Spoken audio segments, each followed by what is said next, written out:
Hello dear students, आज हम लोग रिडक्शन की बात एक्चुअली हम लोग पहले कर रहे थे, तो हम लोग फर्दर आगे कंटिन्यू करते हैं और आज हम लोग रिडक्शन ऑफ ऑर्गेनिक कंपाउंड में बात करेंगे। Reduction of organic compound by using some metal catalyst and hydrogen. तो हम लोग आज जो बात करने जा रहे हैं, reduction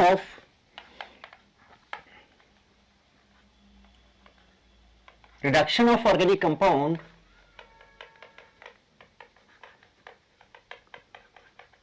organic compounds by using H2 and metal catalyst.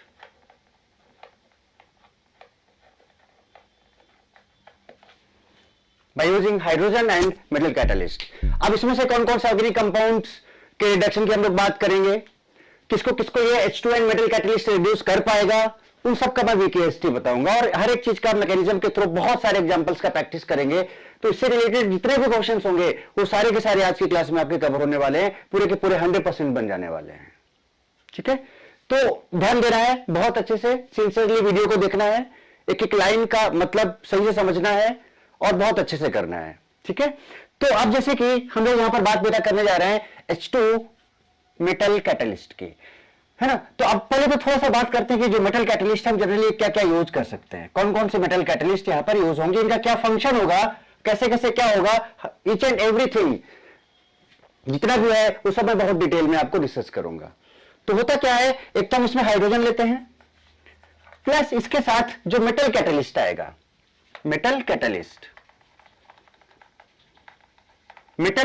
आएगा, वो क्या क्या हो सकता है, निकिल हो सकता है और प्लैटिनम हो सकता है और पैलेडियम हो सकता है और आरयू हो सकता है और आरएच हो सकता है और प्लैटिनम ऑक्साइड हो सकता है।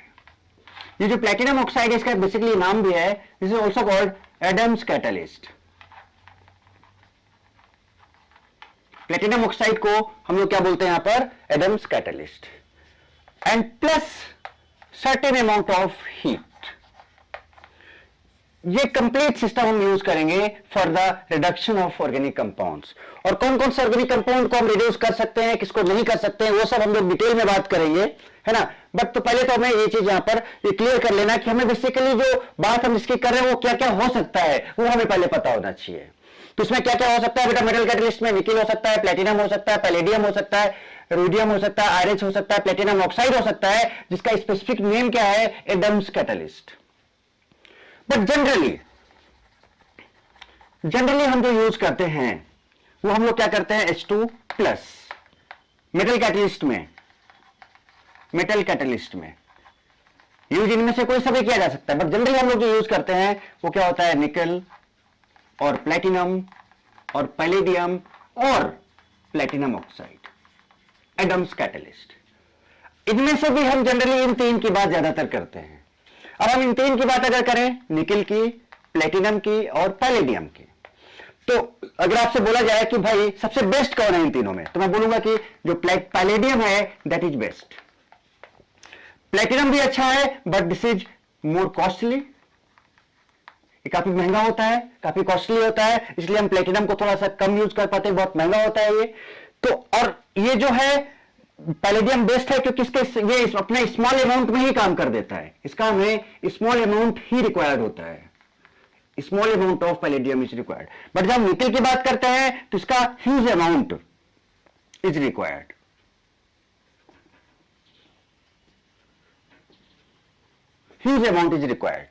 तो जनरली हम आपको बोलेंगे, अगर आपसे पूछा जाए which one is best catalyst for the reduction of some organic compounds, and that will be palladium. Actually उतना महंगा भी नहीं होता है और कम क्वांटिटी, अब कम क्वांटिटी लोगे तो ऑब्वियस सी बात है चीप पड़ेगा, सस्ता ही पड़ेगा। निकिल जो है वो क्या है कि प्लैटिनम तो काफी कॉस्टली होता है बट फिर भी हम स्टिल यूज करते हैं। बट अगर कंपैरिजन किया जाए, आपसे पूछा जाए कि कौन सबसे अच्छा है जो हम यूज कर सकते हैं, so that is palladium. Actually nickel भी ठीक है बट क्या है एक्चुअली में, उसका हमें ज्यादा अमाउंट यूज करना पड़ेगा और इसका हमारा कम अमाउंट में काम चल जाएगा। तो यहां पर जो हम सबसे बेस्ट रिड्यूसिंग एजेंट की बात करेंगे, मेटल कैटलिस्ट की बात करेंगे, बेसिकली वो क्या होगा, पैलेडियम होगा एक्चुअली में। यहां तक बात समझ में आती है? तो ये हमने देखा कि कैसे कैसे क्या क्या कैटलिस्ट आप यूज कर सकते हो। तो जनरली हम निकल, मैं बता रहा हूं, जनरली हम निकल की बात करेंगे या प्लेटिनम की बात करेंगे या पैलेडियम की बात करेंगे। ओके, बट चूंकि नॉलेज आपको हर चीज का होना चाहिए, इसलिए मैंने यहां पर पूरा का पूरा लिखा यहां तक। ठीक है, तो यहां तक बात क्लियर है, समझ में आती है? ठीक है, नोट डाउन फर्स्ट। अब देखो, तो कैटलिस्ट के बारे में मैंने आपको बताया। अब क्या क्या क्या क्या काम हो सकते हैं यहां पर, है ना? पहले वो पॉइंट्स थोड़ा सा लिखते हैं। सबसे पहले यहां पर बेसिकली बेटा यहां पर एब्जॉर्प्शन की बात होती है। Absorption on metal surface. अब किसका एब्जॉर्प्शन होगा, किसका नहीं होगा, वो हम सब आपको बताएंगे। पहले की पॉइंट्स थोड़ा समझो। तो यहां पर क्या होगा, एब्जॉर्प्शन ऑन मेटल सरफेस होगा। दूसरा, H2 इज टेकन, हाइड्रोजन हमें लेना होगा। ठीक है, एंड इफ नॉट मेंशन्ड, हर चीज छोटी छोटी बारीक चीज मैं आपको बता रहा हूं। If not mentioned, then H2 is taken in excess. अगर नहीं है तो आप ये मान के चलो कि जो हाइड्रोजन लिया गया है वो एक्सेस अमाउंट में लिया गया है। अदरवाइज लिखा होगा 1 इक्विवेलेंट 2 इक्विवेलेंट, लेकिन ऐसे लिखा होगा, ऐसे लिखा होगा 1 इक्विवेलेंट H2, या फिर ऐसे लिखा होगा 2 equivalent H2।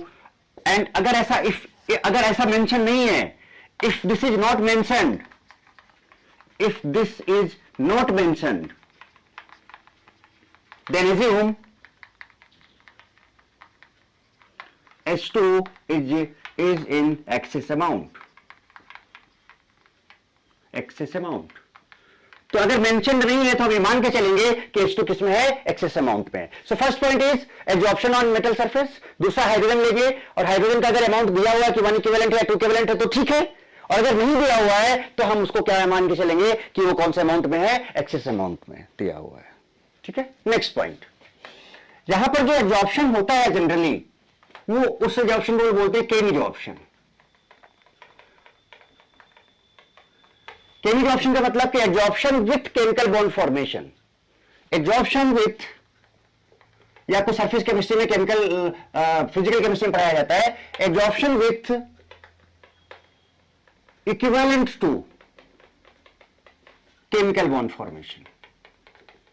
Chemical bond formation, ये जो प्रोसेस होता है वो एक्सोथर्मिक प्रोसेस होता है। सारा चीज हम डिस्कस करेंगे। अब पहले छोटे छोटे ऑब्जेक्टिव क्वेश्चंस को समझते हैं पहले कि किस तरह के बन सकते हैं, क्या क्या पॉइंट आ सकते हैं। तो ये जो प्रोसेस होता है कैसा होता है बेटा, ये this process is exothermic process, occurs at, generally occurs at high temperature. Generally ये कहां पर होता है, हाई टेम्परेचर पे हम बात करते हैं जनरली। ठीक है, एट हाई टेम्परेचर। टेम्परेचर का हम सीरीज आपको बताएंगे, टेम्परेचर डिपेंडेंसी हम बताएंगे आपको, but generally occurs at high temperature. ठीक है, नेक्स्ट पॉइंट। अब देखो यहां पे बेटा क्या हो रहा है कि एक्सोथर्मिक प्रोसेस है, हाई टेम्परेचर पे हो रहा है। केमिकल ऑप्शन का मतलब समझ रहे हो कि एब्जॉर्प्शन होगा और वहां पर जो फिनोमेना होगा मतलब कुछ केमिकल बॉन्ड फॉर्मेशन टाइप का फिनोमेना। तो जब केमिकल बॉन्ड बनता है तो वहां पर एनर्जी की काफी बात आती है, एनर्जी का इन्वॉल्वमेंट काफी अच्छा आता है। तो ये केमिकल ऑप्शन होगा यहाँ पर, एक होता है फिजिकल एब्जॉर्प्शन, एक होता है केमिकल एब्जॉर्प्शन, एक होता है फिजिकल ऑप्शन, एक होता है केमिकल ऑप्शन। तो हम यहाँ पे बात करेंगे किसकी, केमिकल ऑप्शन की जनरली। ठीक है, अब यहां पर ट्रांजिशन स्टेट बनेगा, ट्रांजिशन स्टेट, ट्रांजिशन स्टेट इसको बोलते हैं टीएस। वो जो ट्रांजिशन स्टेट है, एक तो four membered cyclic transition state बनता है, साइक्लिक ट्रांजिशन स्टेट। सो हम शॉर्ट फॉर्म में लिखेंगे ऐसे, four membered cyclic transition state, four membered cyclic transition state. या फिर 6 मेंबर्ड भी बनता है, 6 मेंबर्ड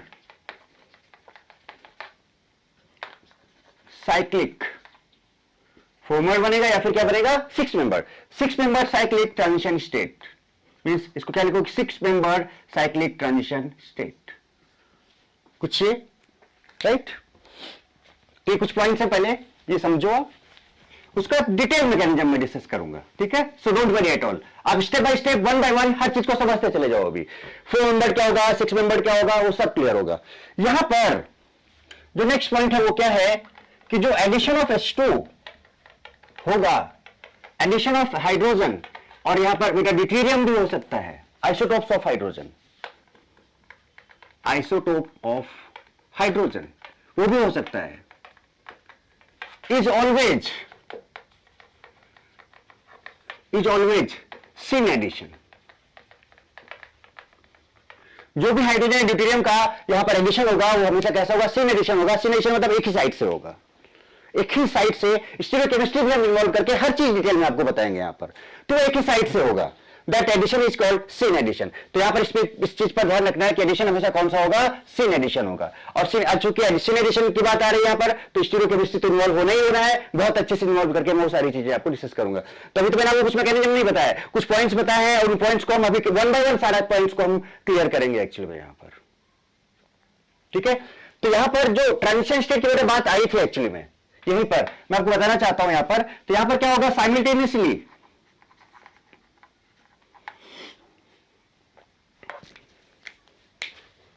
यहां पर क्या होगा, साइमल्टेनियसली बॉन्ड ब्रेकिंग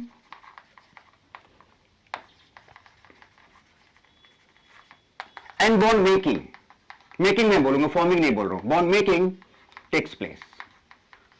जो भी ट्रांजिशन स्टेट होगा, चाहे वो 6 मेंबर हो, चाहे वो 4 मेंबर हो, whether the transition state is 4 MCTS or 6 MCTS, simultaneously bond breaking and bond making takes place.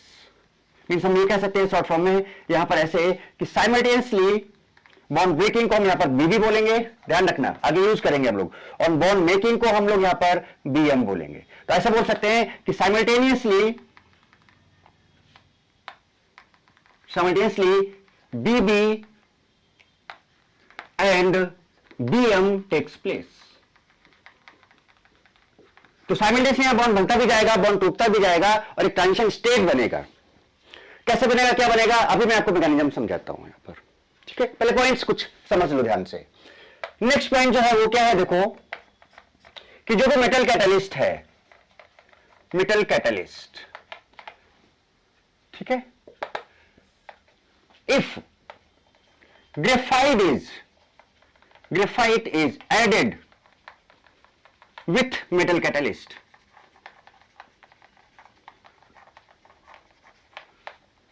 then reactivity increases, rate of, अब चूंकि हाइड्रोजन का एडिशन है तो हम हाइड्रोजनेशन बोलेंगे, rate of hydrogenation increases। Means कह सकते हो कि more hydrogen can be absorbed, more hydrogen can be absorbed. तो अगर हम ग्रेफाइट यूज करेंगे तो हम ऐसे बोल सकते हैं कि वहां पर एक्चुअली में क्या होता है, using this surface area increases, surface area of metal catalyst increases. अब उससे क्या होगा कि सरफेस एरिया बढ़ जाने से एब्जॉर्प्शन बढ़ जाता है। तो बेसिकली यहां पर होता क्या है कि due to this surface area of metal catalyst increases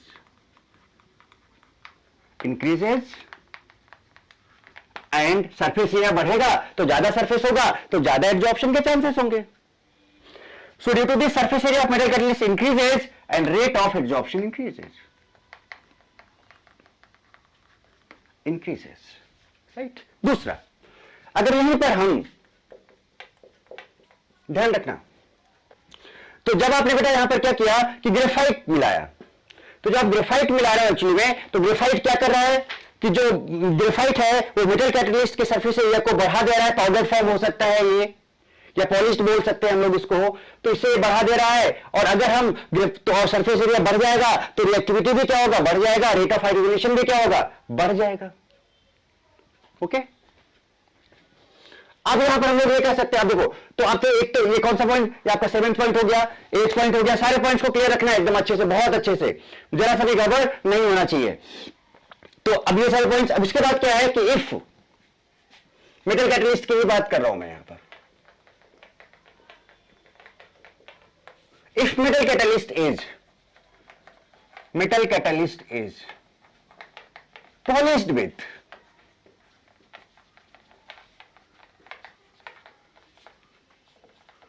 calcium carbonate और बेरियम सल्फाइड विथ या इन प्रेजेंस ऑफ,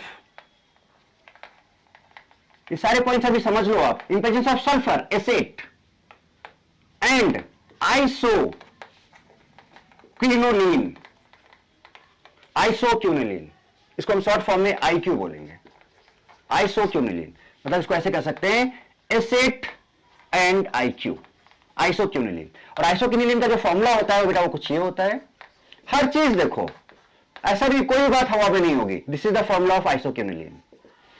तो अगर आप जो मेटल कैटलिस्ट है, मेटल कैटलिस्ट के अगर आपने ग्रेफाइट ऐड किया, तो जब आप ग्रेफाइट ऐड करोगे तो उस केस में रिएक्टिविटी बढ़ेगा, सरफेस एरिया इंक्रीज होगा, बट यहां पर क्या होगा कि बेटा ये पॉइजन का काम करेगा, works as a poison, as a poison, ये पॉइजन का काम करेगा। और उस केस में क्या होगा कि जो रिएक्टिविटी है वो डिक्रीज हो जाएगा, रिएक्टिविटी डिक्रीजेज। तो उस केस में जो रिएक्टिविटी है वो क्या हो जाता है, यहां पर डिक्रीज हो जाता है। एंड हम कह सकते हैं यहां पर स्मॉल अमाउंट ऑफ, ज्यादा नहीं, अब इसमें क्या होगा, लिमिटेड अमाउंट ऑफ, ऐसे बोलेंगे हम लोग, limited amount of hydrogen can be absorbed. तो इसका फायदा भी आगे मिलेगा, बताऊंगा मैं आपको ऐसा करने से क्या होगा एक्चुअली में। Limited amount of H2 can be absorbed, can be absorbed. तो इसमें क्या होगा कि limited amount of hydrogen absorb होगा, तो उस केस में क्या होगा कि हम हाइड्रोजन, इसमें क्या होगा कि मैक्सिमम हाइड्रोजन एब्जॉर्ब होता चला जाएगा, बट इसमें हम ज्यादा हाइड्रोजन एब्जॉर्ब, अगर हम ये कंडीशन लेंगे तो ज्यादा हाइड्रोजन एब्जॉर्ब नहीं होगा।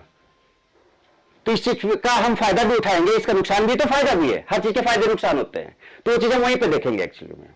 ठीक है, तो अगर कैल्शियम कार्बोनेट या बेरियम सल्फेट है, किसके प्रेजेंस में है बताओ, एसेट और आइसोक्विनोलिन। ठीक है, तो उसके इसका फॉर्मूला भी आप देख लो, यहां पर नाइट्रोजन है बेटा, ये नाइट्रोजन, ये this is the formula actually में। तो फर्स्ट नोट इट डाउन, फिर आगे कुछ और पॉइंट्स की बात करते हैं, पहले सारे पॉइंट्स क्लियर कर लेते हैं, देन मैकेनिज्म में आते हैं, एंड देन फिर एग्जांपल्स की बात करते हैं। ओके, ठीक है, तो ये आपने देखा यहां पर,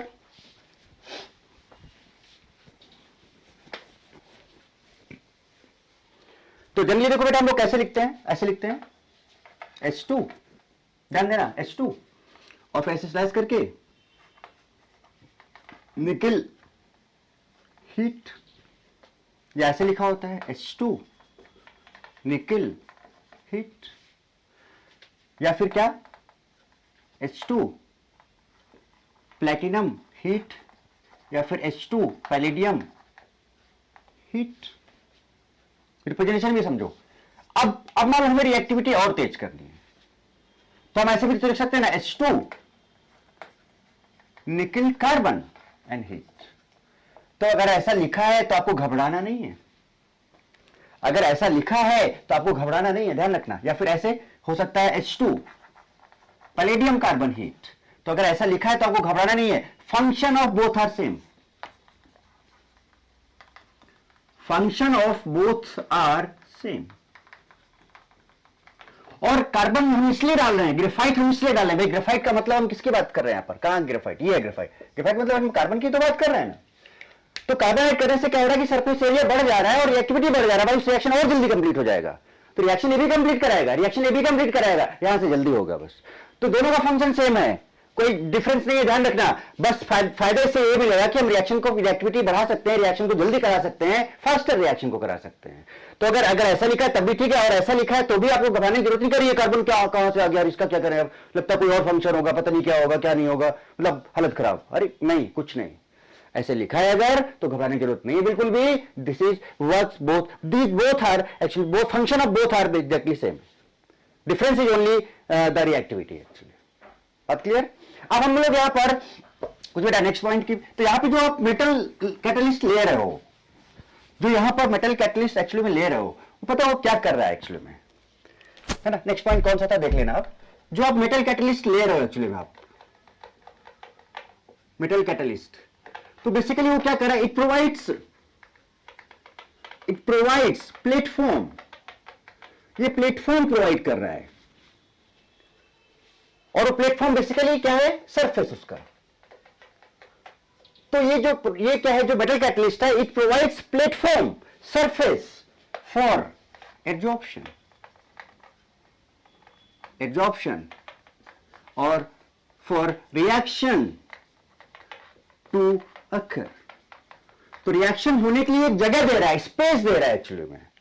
तो मेटल कैटलिस्ट क्या कर रहा है? It provides platform surface for absorption. That absorption basically क्या एब्जॉर्प्शन बता चुका हूं. और it for reaction to occur. तो रिएक्शन होने के लिए ये प्लेटफॉर्म दे रहा है, एक स्पेस दे रहा है. और किस तरह से क्या देगा वो हम अभी समझते हैं बात को. तो ये मेटल कैटलिस्ट का बेसिकली फंक्शन है यहां पर. तो मेटल कैटलिस्ट, अब एक चीज और बताता हूं कि जब हम when hydrogen or deuterium is passed through metal surface or metal catalyst, it is absorbed. It is, ये क्या हो जाता है वहां पर? एब्जॉर्प्शन हो जाता है इसका. It is absorbed on metal surface. On metal surface मतलब कहने का phenomena of absorption takes place.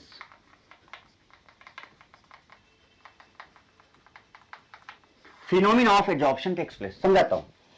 हमने कहा कि भाई ये मेटल का सरफेस है, ये है मेटल सरफेस, ये है मेटल कैटलिस्ट, ये है मेटल कैटलिस्ट. मेटल सरफेस है. आप इसको ऐसे बना लो या फिर ऐसे बना लो, जैसा भी जाओ. समझ रहे हो? मतलब कुछ ऐसा होता है. देखो इसको ऐसे बनाओ या ऐसे बनाओ, बट एक्चुअली में देखो क्या होता है बताता हूं आपको. लाइक आपने क्या क्या निकल लिया, तो निकलिए कुछ इस तरह से. इसका भाई मेटल है तो मेटल का लैटिस होता है ना. सारे मेटल अपने लैटिस में होते हैं. Like this, like this, like this.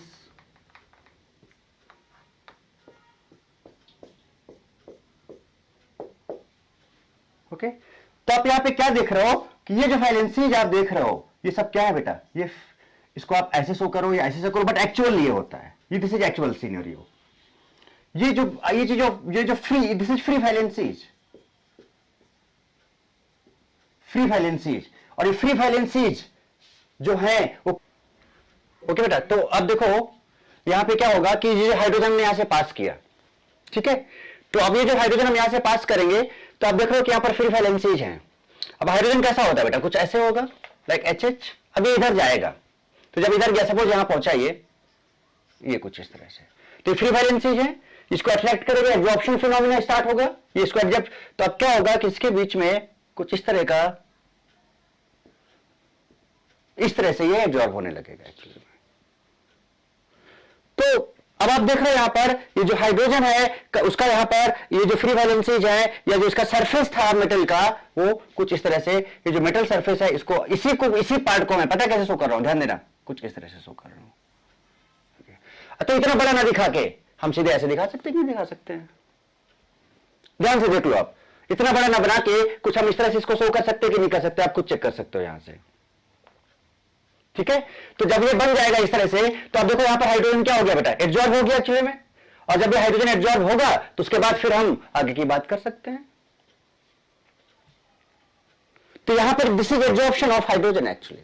अब आप इसको ऐसे शो करो, है ना, तरीका देख लो. आपको कंफ्यूज नहीं होना किसी भी तरह से बेटा. मान लो अब ऐसे ही या फिर ऐसे, सिंपल ऐसे ले लो इसको आप ऐसे. अब भाई ये हाइड्रोजन यहां पर एब्जॉर्ब हुआ, यहां पर ये हाइड्रोजन यहां पर एब्जॉर्ब हुआ, कुछ ये बॉन्ड था इसके बीच का, एब्जॉर्प्शन हो गया. राइट.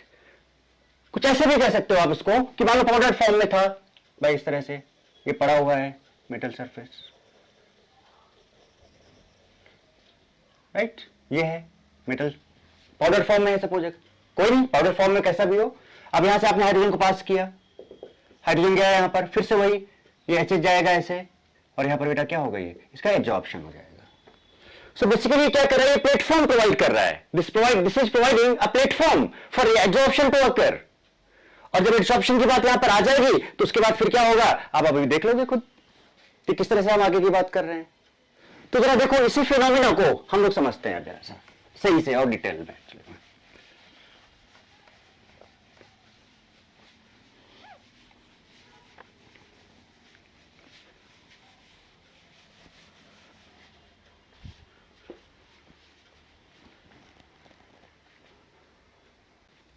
ठीक है, देखो अब इस चीज को हम लोग इधर क्लियरली समझते हैं और डिटेल में जरा देखते हैं कि मान लो ये था हाइड्रोजन आया बेटा यहां पर HH, अब बार बार मैं नहीं बनाऊंगा, ये कुछ इस तरह से, फाइनली ये क्या कर देगा, कुछ इस तरह से हो जाएगा लाइक दिस पहला। सो यहां पे क्या हो गया, इसको हम फर्स्ट बोल देते हैं, फर्स्ट। तो यहां पर क्या हो गया, absorption of hydrogen, absorption of hydrogen on metal surface. समझना बात को, absorption of hydrogen on metal surface. अब इसके बाद क्या होगा सेकेंड में, मान लो सपोज अब आपने क्या किया कि अब इसे एब्जॉर्प्शन के बाद हम कर रहे हैं यहां पर, तो अब आप यहां पर क्या करोगे, इस पर्टिकुलर पार्ट को भी देखें हम अगर यहां पर, तो देखो ये है कुछ। अब आपने सपोज यहां से पास किया कोई ऑर्गेनिक कंपाउंड, लाइक आपने पास किया CH2 डबल बॉन्ड CH2, ठीक है। अब यहां से बहुत सारी चीजें क्लियर हो जाएंगी, ध्यान रखना इस बात का।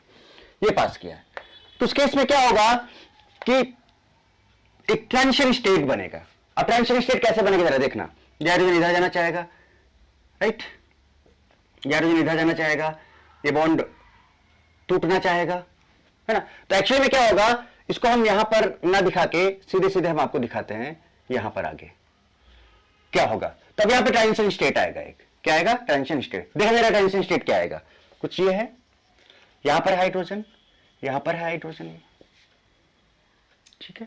आपने बाहर से पास किया क्या, CH2 और 1 CH2। अब जरा देखो क्या होगा, एब्जॉर्प्शन हुआ, जैसे आपने इसको पास किया तो एक ट्रांजिशन स्टेट बना। क्या ट्रांजिशन स्टेट बना कि भाई यार ये तो एब्जॉर्ब था यहां पर, तो ये क्या होगा कि ये बॉन्ड यहां पर टूटने लगेगा, बॉन्ड ब्रेकिंग, तो हम इसको BB बोल रहे हैं। और जब ये बॉन्ड टूटने लगेगा तो अब इन दोनों के बीच में यहां पर ये बॉन्ड बनने लगेगा, so this is called BM, bond making, bond breaking और बॉन्ड मेकिंग। बात समझ रहे हो, यहां पर क्या होगा एक्चुअली में कि ये वाला बॉन्ड जो है, ये वाला बॉन्ड, ये एब्जॉर्प्शन था यहां पर इसमें, ये समझ रहे, ठीक है। अब यहां पर जो H2 था तो इनके बीच में भी इंटरेक्शन था एक्चुअली में, यहां पर जो H2 था तो बेटा इनके बीच में भी तो इंटरेक्शन था एक्चुअली में। तो इंटरेक्शन जो था ये, तो ये बॉन्ड क्या हुआ था, कुछ इस तरह से आया था और कुछ ना कुछ यहां पर इंटरेक्शन रह जाएगा इसका, कुछ ये देखो जरा यहां पर, यहां पर भी ये बॉन्ड क्या होगा, बनने लगेगा, बॉन्ड मेकिंग। ये एब्जॉर्ब था यहां पर, एक्चुअली में यहां पर ट्रांजिशन स्टेट को समझना कि कितने मेंबर का और क्या हो रहा है एक्चुअली में, ठीक है। तो ये यहां पर हाइड्रोजन एब्जॉर्ब हुआ, ये बॉन्ड वीक हुआ और कुछ इस तरह से यहां पर एब्जॉर्ब हुआ यहां पर, ठीक है, कुछ इस तरह से, इसको भी ऐसे लिख लो, कुछ इस तरह से यहां पर एब्जॉर्ब हुआ। अब उसके बाद क्या होगा कि देखो जरा से यहां पर, अब ये जो वीक बॉन्ड जो भी यहां पर बीच में इंटरेक्शन था, ये इंटरेक्शन भी खत्म होने का कोशिश करेगा पूरा का पूरा, तो यहां पर BB हो जाएगा। समझो जरा एक बार ध्यान से, हाइड्रोजन को पास किया आपने मेटल सरफेस पे, ये है मेटल सरफेस, हाइड्रोजन को आपने पास किया मेटल सरफेस पे, यहां पे इसका एब्जॉर्प्शन हुआ, एब्जॉर्प्शन हुआ और यहां पर एक हाइड्रोजन हाइड्रोजन के बीच का बॉन्ड भी था एक्चुअली में, ठीक है। तो कुछ ना कुछ वीक होगा एक्चुअली में, ठीक है। अब जब यहां से ऑर्गेनिक कंपाउंड आप पास कर रहे हो, तो जैसे आप पास करोगे तो यहां पर ट्रांजिशन स्टेट बनेगा। तो ट्रांजिशन स्टेट कैसे बनेगा देखना, ये पाई बॉन्ड था, ब्रेक होने लगेगा, फिर इन दोनों के बीच में ये बॉन्ड बनने लगेगा और ये बॉन्ड पूरी तरह से ब्रेक होने की कोशिश करेगा, ब्रेकिंग एकदम, और ये जो एब्जॉर्ब था अब ये इसके साथ अटैच होना चाहेगा, मतलब कुछ इस तरह से, ये हाइड्रोजन इसके पास जाना चाहेगा, ये हाइड्रोजन। तो पहले एब्जॉर्प्शन था और ट्रांजिशन स्टेट बना और उसके बाद पता है यहां पर क्या होगा, जरा देखना, डिजॉर्प्शन। क्या होगा डिजॉर्प्शन, कि भाई ये जो हाइड्रोजन था ये बॉन्ड पूरा का पूरा ये यहां से डिजॉल्व हो जाएगा, ये हाइड्रोजन यहां पे अटैच हो जाएगा, देखो कुछ इस तरह से। तो ये पाई बॉन्ड टूट गया और ये बॉन्ड बन जाएगा, ये बॉन्ड बन जाएगा और ये वाला बॉन्ड भी एकदम अलग हो जाएगा। तो फाइनली क्या बनेगा देखना, अच्छा कितने मेंबर का बन रहा है देखो जरा, 1 2 3 4, ये जो 4 मेंबर, तो ये जो बन रहा है this is 4 membered cyclic transition state, इसको लोग क्या बोलेंगे, 4 membered cyclic transition state. This is the exact mechanism actually, this is the exact mechanism actually. Desorption हुआ, जैसे डिजॉर्प्शन हुआ तो अब देख रहे हो कि भाई ये यहां से अलग हो जाएगा पूरा का पूरा, ये पाई बॉन्ड टूट जाएगा और ये हाइड्रोजन से जुड़ जाएगा, हाइड्रोजन से जुड़ जाएगा। तो बताओ क्या बनेगा, CH2 CH2 और यहां पर H आ जाएगा और यहां पर H आ जाएगा। एक चीज यहां पर समझने वाली बेटा बात क्या थी, एक क्लियरिटी मैं आपको यही पर दे दूं। अब बार बार हम ये मैकेनिज्म नहीं करेंगे, बार बार हम ये मैकेनिज्म नहीं करेंगे, ध्यान रखना, ठीक है। यहां पर हम ये कहना चाहेंगे कि बेटा देखो हाइड्रोजन दोनों सेम साइड से थे कि नहीं थे, ये दोनों हाइड्रोजन एक ही साइड में थे, और जब ऊपर से ऑर्गेनिक कंपाउंड आया तो इससे एक ही साइड से अटैक हुआ, तो यहां पर जो एडिशन हुआ वो कौन सा एडिशन हुआ, सीन एडिशन ऑलवेज। तो जो भी होगा यहां पर सीन एडिशन ऑलवेज होगा। अब मान लो अगर हम यहां पर H2 पास न करके क्या पास करते, D2 पास कर देते, क्या पास कर देते, D2, तो फाइनल प्रोडक्ट मैं आपको बताता हूं क्या बनता, CH2 और यहां पर दोनों में सेम साइड में ड्यूटेरियम लग जाता। ये दोनों हाइड्रोजन जो लगे कौन सी साइड में लगे बेटा, सेम साइड में। और सेम साइड में क्यों लग रहे हैं वो आपको यहां इस मैकेनिज्म से पता चल रहा है एक्चुअली में। सो सेम साइड में अगर लग जा रहा है तो ऐसे एडिशन को हम लोग क्या बोलते हैं, that addition is called syn addition actually. तो यहां पर जो एडिशन हुआ that is syn addition actually. बात क्लियर है कि नहीं? अब एक एक करके थोड़ा थोड़ा कंपैरिजन करते हैं। तो ये कुछ मैकेनिज्म था इसका। 4 मेंबर 6 मेंबर का एग्जांपल आएगा वो भी मैं डिस्कस करूंगा, धीरे धीरे करके सारा पार्ट डिस्कस करेंगे। अब मान लो हमें कंपैरिजन करना है रिएक्टिविटी का, किसके किसके बीच में, बिटवीन अल्कीन एंड अल्काइन। मान लो ये है CH2 डबल बॉन्ड CH2 और ये suppose CH double triple bond CH। तो आपको पता है यहां पर 2 पाई बॉन्ड है, यहां पर 1 पाई बॉन्ड है। 2 पाई बॉन्ड है यानी हम कह सकते हैं कि यहां पर मोर इलेक्ट्रॉन डेंसिटी है इसके पास, यहां पर लेस इलेक्ट्रॉन डेंसिटी है, is in with comparison to this less electron density. ठीक है, अगर हम यहां पर हाइब्रिडाइजेशन निकालें तो sp आएगा, यहां पर हाइब्रिडाइजेशन निकालें तो sp2 आएगा। तो अगर हम इसके स्ट्रक्चर की बात करें तो बेसिकली क्या बनेगा, देखो जरा सा कुछ इस तरह से, कुछ इस तरह से। अगर हम इसके स्ट्रक्चर की बात करें तो sp का मतलब क्या होता है बेटा, लीनियर होता है। तो इसका शेप कैसा होगा, लीनियर होगा, मतलब कुछ इस तरह से। अब बेटा बताओ अगर हम इन दोनों की सरफेस एरिया की बात करें, सरफेस एरिया की बात करें तो बताओ ये तो लीनियर है, एकदम लीनियर है, तो very less surface area, surface area भी कम है एंड मोर इलेक्ट्रॉन डेंसिटी है। और यहां पर सरफेस एरिया क्या है, ज्यादा है, मोर सरफेस एरिया,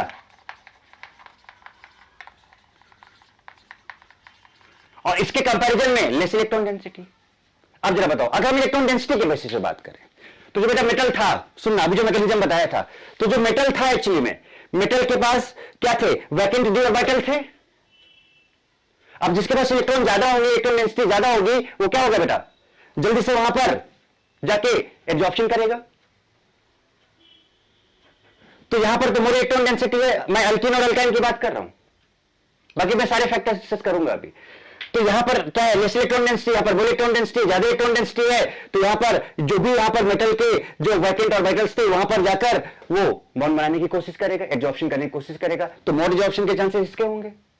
तो अगर मोर एब्जॉर्प्शन के चांसेस इसके होंगे हाइड्रोजन के साथ, तो क्या होगा कि बेसिकली बेटा ये इसका रिएक्टिविटी ज्यादा होगा। या फिर अगर हम सरफेस एरिया के बेसिस पे बात करें, चलो देखो वेरी लेस सरफेस एरिया, मोर सरफेस एरिया। तो आप सोचो कि अगर मैं ऐसे ही यहां पर ले लूं, मान लो कि ये मेटल कैटलिस्ट है, मेटल कैटलिस्ट, यहां पे हाइड्रोजन था, मैं अल्कीन यहां पे ले रहा हूं, अल्कीन, और मैं यहां पे अल्काइन ले रहा हूं। तो ये है मेटल कैटलिस्ट, यहां पर ये हाइड्रोजन है, ये हाइड्रोजन है, यहां पे मैं लाया अल्कीन को, तो अल्कीन तो कुछ ये था बेटा,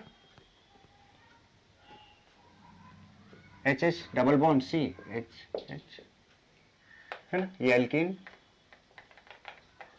यहां पे मैं लाया अल्काइन को, तो ये कुछ ऐसा है देखो।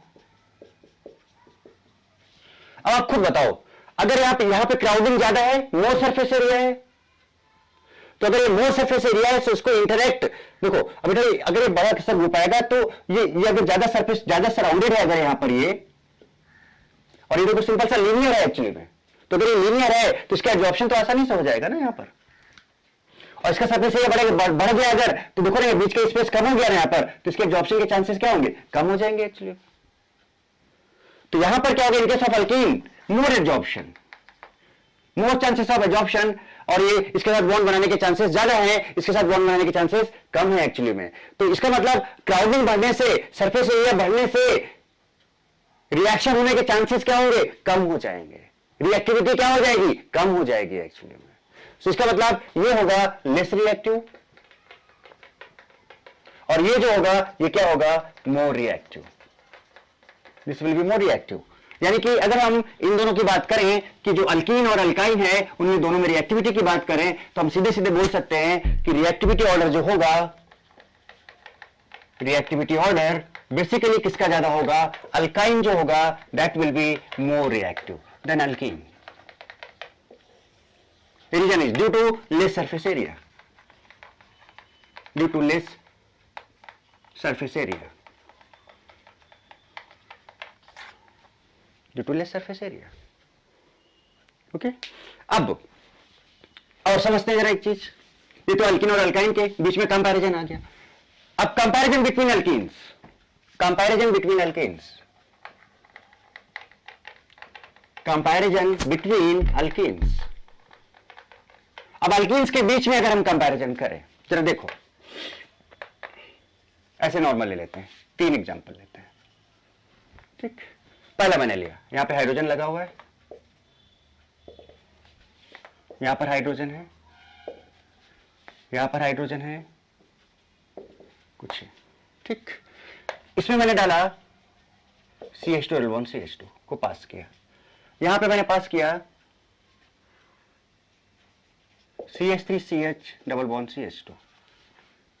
ठीक, यहां पे मैंने पास किया CH3CH double bond CH CH3। अब आप देख लो, ये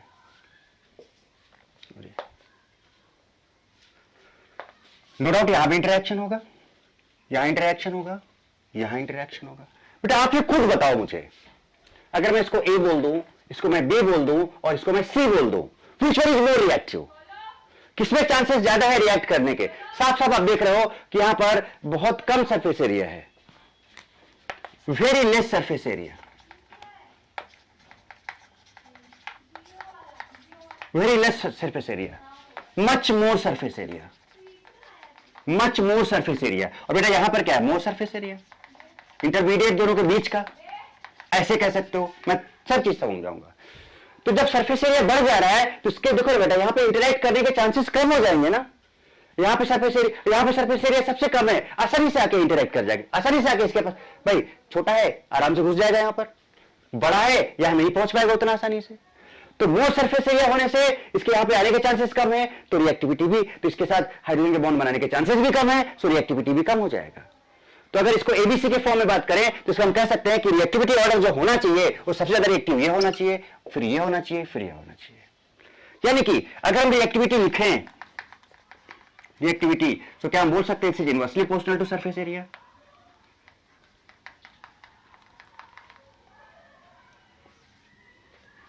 और inversely proportional to crowding surface area को हम क्या बोल सकते हैं, क्राउडिंग बोल सकते हैं। बोलो, तो जितना कम क्राउडिंग होगा रिएक्टिविटी उतना ही ज्यादा होगा। और द बेसिस ऑफ स्टेबिलिटी बात करते हैं, हम लोगों ने हाइपर कॉन्जुगेशन पढ़ा है बेटा। अब जरा देखो इसको,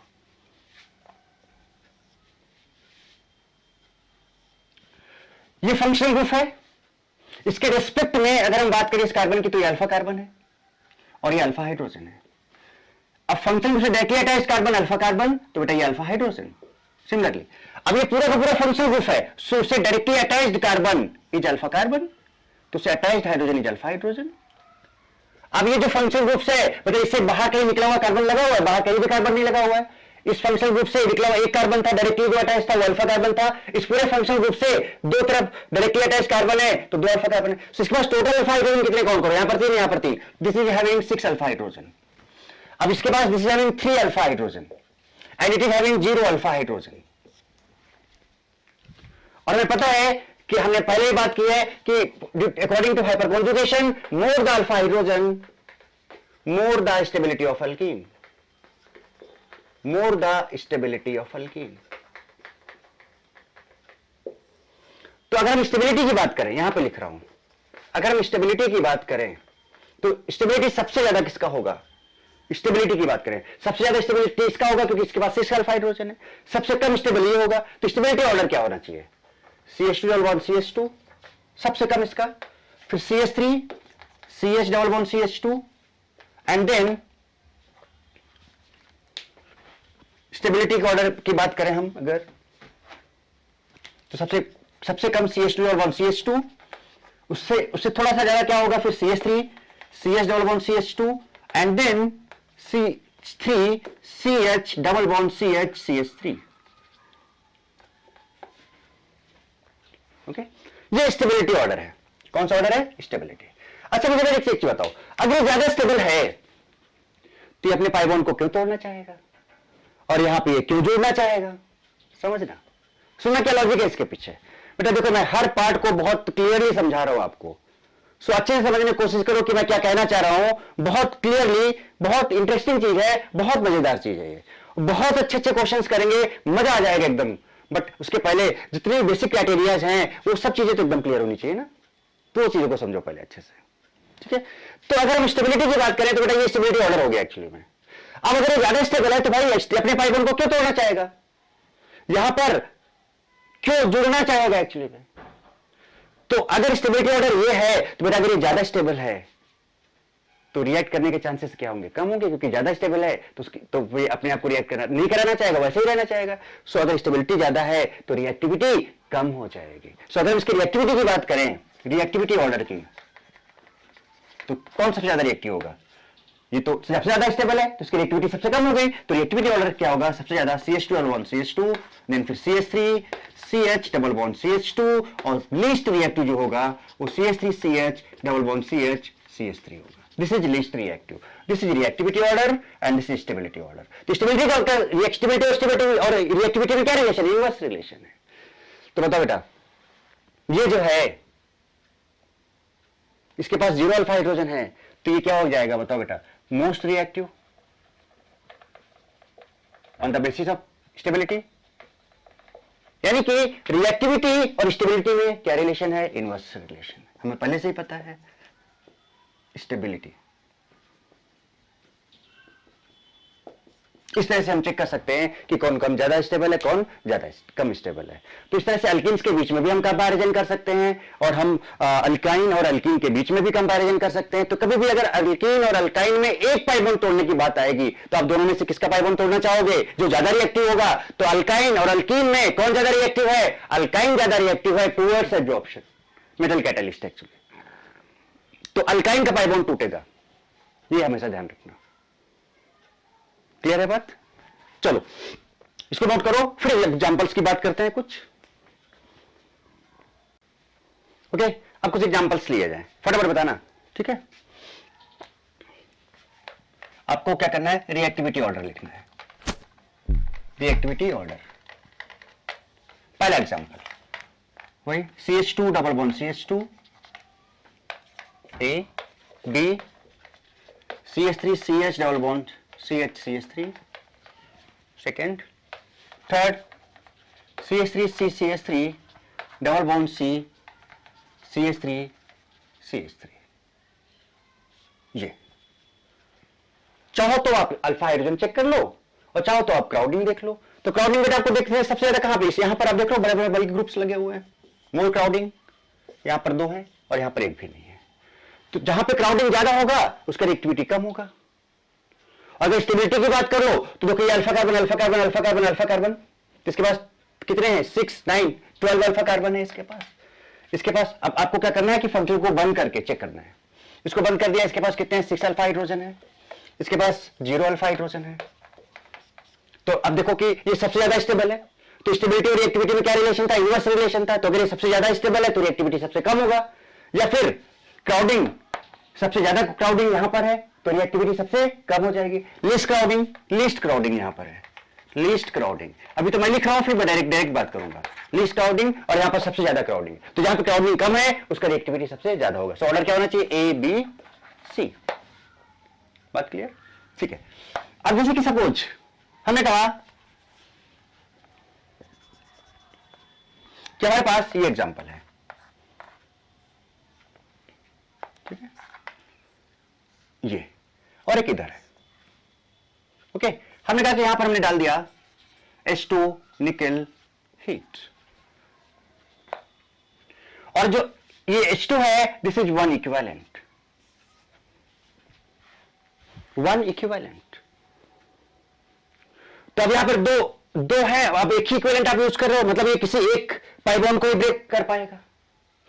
तो अगर आप ध्यान से देखो बेटा, तो यहां पे क्राउडिंग ज्यादा है और यहां पे क्राउडिंग लेस है, लेस क्राउडिंग। तो जहां पर क्राउडिंग कम होगा उसका रिएक्टिविटी बेटा क्या होगा, ज्यादा होगा। या फिर आप अल्फा हाइड्रोजन से ही चेक करो। चलो क्राउडिंग से ही बात कर लेते हैं, तो इसका मतलब ये वाला टूटेगा सिंपल, और यहां पे हाइड्रोजन लग जाएगा, यहां पे हाइड्रोजन लग जाएगा, तो फाइनली क्या बन जाएगा, ये सीधे ये बन जाएगा। एक हाइड्रोजन इधर सेम साइड में लगेंगे दोनों हाइड्रोजन। अभी मैं स्टीरियो केमिस्ट्री की बात नहीं कर रहा हूं, स्टीरियो केमिस्ट्री की बात हम स्पेशली अलग से करेंगे, स्टीरियो केमिस्ट्री की बात हम स्पेशली अलग से करेंगे, ठीक है।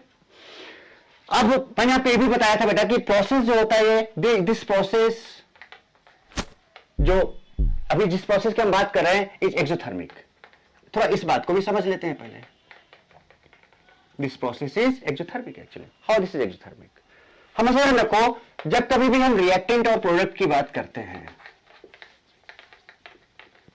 अगर प्रोडक्ट मोर स्टेबल बन जाता है, क्या बन जाता है, मोर स्टेबल, या मोर स्टेबल बॉन्ड्स बन जाते हैं, या मोर स्ट्रॉन्ग बॉन्ड बन जाते हैं, इधर मोर स्ट्रॉन्ग बॉन्ड बन जाते हैं। ध्यान रखना मैं क्या कहना चाह रहा हूं। तो अगर ये मोर स्टेबल, तो इसलिए है कि ये क्या होगा भाई, लेस स्टेबल होगा। तो लेस स्टेबल से जब कभी भी हम मोर स्टेबल जाते हैं, सुनना कॉन्सेप्ट क्या है, जब हम लेस स्टेबल से कहां जाते हैं, मोर स्टेबल जाते हैं, यानी मोर स्टेबल बॉन्ड्स बन जाए, या मोर स्ट्रॉन्ग बॉन्ड बन जाए, या मोर स्टेबल कंपाउंड बन जाए, मोर स्टेबल कंपाउंड बन जाए, तो उस केस में आप बताओ ना बेटा, लेस स्टेबल से मोर स्टेबल।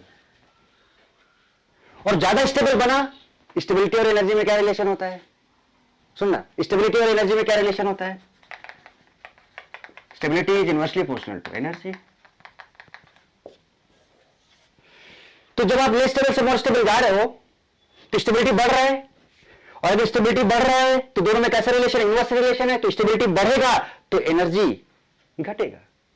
जब आप इधर से इधर जा रहे हो, तो अगर स्टेबिलिटी बढ़ रहा है, इसका मतलब बेटा एनर्जी क्या हो रहा है, घट रहा है। और एनर्जी घट रहा है, तो एनर्जी घट रहा है, इसका मतलब एनर्जी सिस्टम का अगर घट रहा है, तो सिस्टम से बाहर गया होगा, तभी तो घट रहा है ना ओवरऑल।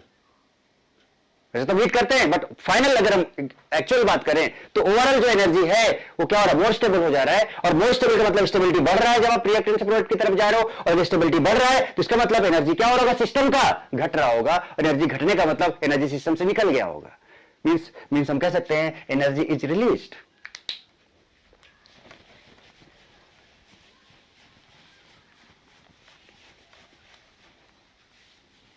मीन्स हम क्या कह सकते हैं, energy is released, energy is released because the stability of product increases, because the stability of product increases, product increases. So that's why the process is called, that reaction is called, that process or that reaction is called exothermic. याद है exothermic का मतलब क्या, del H less than 0, या del H का value कैसा होगा, negative होगा। एक्चुअली बात समझ में आ रही है। तो मैंने आप एक जो मैंने सारे पॉइंट्स लिखाए थे, किसी में एडिशन होगा, एक्सोथर्मिक प्रोसेस होगा, ट्रांजिशन स्टेट बनेगा, साइमल्टेनियसली बॉन्ड टूटता जाएगा, बनता जाएगा। सारे पॉइंट्स क्लियर हो गए कि नहीं क्लियर हो गए, आप देख लो खुद ही, आप चेक कर सकते हो, वापस जाओ चेक करो और देखो कि मैंने जो जो पॉइंट्स बोले थे, हर एक पॉइंट को धीरे धीरे मैं क्लियर करता चला गया। ओके, अब जैसे अब देखो कैसे इसको और समझते हैं। कैसे, मान लो बेटा कि हमने कहा कि हमारे पास ये एग्जांपल है, CH2 डबल बॉन्ड CH2। आपने यहां पर हाइड्रोजन डाला 1 इक्विवेलेंट, और आपने यहां पर निकल ले लिया और हीट कर दिया, निकल प्लैटिनम जो भी है। तो होगा क्या, यहां पर ये सिग्मा है और ये पाई है, तो बेटा पाई बॉन्ड टूटेगा, और ये कौन सा बॉन्ड है, सिग्मा बॉन्ड है, ये सिग्मा। तो यहां पर क्या होगा, एक पाई एंड 1 सिग्मा। तो ये पाई बॉन्ड टूट रहा है, ये सिग्मा टूट रहा है, और एक हाइड्रोजन इधर आ जाएगा और एक हाइड्रोजन इधर आ जाएगा। यही हो रहा है कि नहीं हो रहा है। तो 1 sigma and 1 pi bond break, right. अब इधर क्या होगा, जैसे ही ब्रेक होगा तो अब देखो CH2 अब ये हाइड्रोजन इधर गया तो एक सिग्मा ये बना लेगा और एक सिग्मा ये बना लेगा। समझ रहे हो, मतलब सेम साइड से एडिशन होता है, ध्यान रखना इस चीज का, एक तरफ से सीन एडिशन होता है हमेशा। मैकेनिज्म मैं आपको समझा चुका हूं। तो ये तो आप देख रहे हो यहां पर कि इधर एक पाई बॉन्ड टूटा और एक सिग्मा बॉन्ड टूटा? बोलो, यहां पर एक सिग्मा ये बना और एक सिग्मा ये बना, तो यहां पे क्या हो रहा है? 2 sigma bond is formed, 1 sigma plus 1 sigma is formed. और आपको पता है कि अगर हम सिग्मा और पाई की बात करें तो sigma is more stable bond, more stable bond than pi bond. Sigma bond is more stable bond than pi bond. अब सुनना, समझाने का तरीका बता दे रहा हूं, ऐसे समझो इसको। तो यहां पर देखो कह रहा है 1 पाई, सॉरी 1 सिग्मा और 1 पाई, ये यहां पर टूटा, यहां पे क्या बना? 1 सिग्मा 1 सिग्मा। ऐसे कंपैरिजन के लिए बता रहा हूं, समझने के लिए, कॉमन है हटा दो इसको। फाइनली एक पाई टूटा और एक सिग्मा बना, तो ये वीक था बॉन्ड और ये कौन सा बॉन्ड? Strong bond. कंपैरिजन कर रहे हैं ना, तो एक वीक बॉन्ड टूट, अब ऐसे सोचो कि वीक बॉन्ड टूट रहा है और स्ट्रॉन्ग बॉन्ड बन रहा है। भाई एक पाई और एक सिग्मा टूटा, 2 सिग्मा बन गए, तो बताओ ना बेटा, एक पाई और एक सिग्मा था यहां पर और यहां 2 सिग्मा बने, तो ज्यादा स्टेबल कंपाउंड बना ना, क्योंकि सिग्मा इज मोर स्टेबल। तो 2 सिग्मा बन रहे हैं मतलब more stable compound is form, more stable bond is form, तो strong bond is form. Strong bond बनने का मतलब stable compound is form, more stable compound is form, more stable compound is form. और अगर मोर स्टेबल कंपाउंड ये बन रहा है तो फाइनली क्या हो गया कि बेटा इसमें 2 सिग्मा, मतलब इसमें एक पाई एक सिग्मा टूटा था, जबकि यहां पे 2 सिग्मा बन गए हैं, तो मोर स्टेबल बॉन्ड्स बन जा रहे हैं, यहां पर मोर स्टेबल कंपाउंड हो जा रहा है। और मोर स्टेबल कंपाउंड अगर हो जा रहा है, मोर स्टेबल कंपाउंड अगर हो जा रहा है, मोर स्टेबल कंपाउंड, तो अभी आपने देखा क्या कि अगर हम लेस स्टेबल से कहां जाएंगे? मोर स्टेबल, तो प्रोसेस हमेशा कैसा होगा? एक्सोथर्मिक होगा, एनर्जी रिलीज होगा। दैट्स व्हाई दिस रिएक्शन, ये जो रिएक्शन है वो कैसा होगा? ये जो रिएक्शन हुआ वो कैसा होगा? एक्सो होगा, और इसका डेल एच का वैल्यू लेस देन 0 होगा, या डेल एच इसका नेगेटिव आएगा। तो so this is the reason, that's why the reaction is exothermic reaction. तो ये जो रिएक्शन है बेटा, this reaction is basically exothermic reaction. यहां पर क्या होगा? Energy will be released actually, energy will be released actually, the process is exothermic actually. Okay, so note it down. ठीक है, अब क्या करते हैं बेटा, हम लोग थोड़ा सा conjugated and non conjugated system की बात करते हैं। ठीक है, जैसे कि सपोज हमने कहा कि भाई हमारे पास ये है, हमने इसमें 1 इक्विवेलेंट H2 लिया, कितना लिया? 1 इक्विवेलेंट निकल या प्लेटिनम हीट, 1 इक्विवेलेंट है, तो बेटा कोई भी एक पाई बॉन्ड। अच्छा देखो कॉन्जुगेशन आ रहा है कि नहीं आ रहा? डबल सिंगल डबल रेजोनेंस हो रहा है, डबल सिंगल डबल रेजोनेंस। ये सिमेट्रिकल है, कोई सा भी टूट सकता है, कोई सा भी एक तोड़ दिया, तो फाइनली ये क्या बन गया? कुछ ये बन गया। अब अगर हम सपोज यहां पे कहें आपसे कि जो हमने यहां पर H2 लिया है वो एक्सेस में ले लिया है, इन प्रेजेंस ऑफ निकल या कोई सा भी पैलेडियम हीट, अब एक्सेस में लिया है, तो उस केस में क्या बनेगा उसकी बात करें, है ना। अब यहां पर देखो आपने क्या किया कि कॉन्जुगेटेड सिस्टम था, तो आपने ये प्रोडक्ट बनाया, ध्यान रखना। अब अगर आपने एक्सेस में लिया है तो क्या होगा कि ये वाला पाई बॉन्ड भी टूट जाएगा, ये वाला पाई बॉन्ड भी टूट जाएगा, तो फाइनली क्या बन जाएगा? ये बन जाएगा। समझना बात को मैं क्या बोलना चाह रहा हूं। बट ये जो प्रोडक्ट आपने बनाया है, this product is wrong actually. तो जनरली तो हम यही सोचते, मैंने एक्सप्लेन भी आपको ऐसे ही किया कि भाई क्या हो रहा है कि डबल सिंगल डबल है और यहां पर 1 इक्विवेलेंट H2 वाला निकल हीट किया, तो भाई एक ही इक्विवेलेंट है तो कोई एक पाई बॉन्ड को तोड़ देगा और ये बन जाना चाहिए, बट दिस इज रॉन्ग। तो क्या होगा? अब जरा समझना बात को, तो इसका भी मैकेनिज्म जरा देखो, इस पार्ट को भी समझ लो। This is very important, this is very important. समझना कैसे? पहली चीज तो जो आप ऐसा देख रहे हो, ये पार्ट इस तरह से,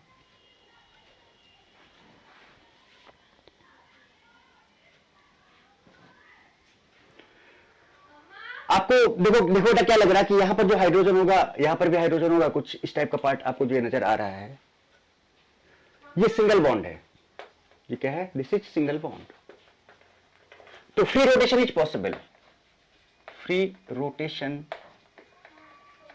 is possible.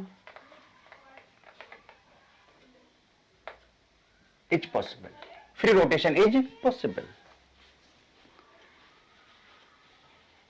बात क्लियर है? तो अगर फ्री रोटेशन पॉसिबल है तो क्या ये रोटेट होके क्या कुछ ऐसा भी हो सकता है? जरा देखो,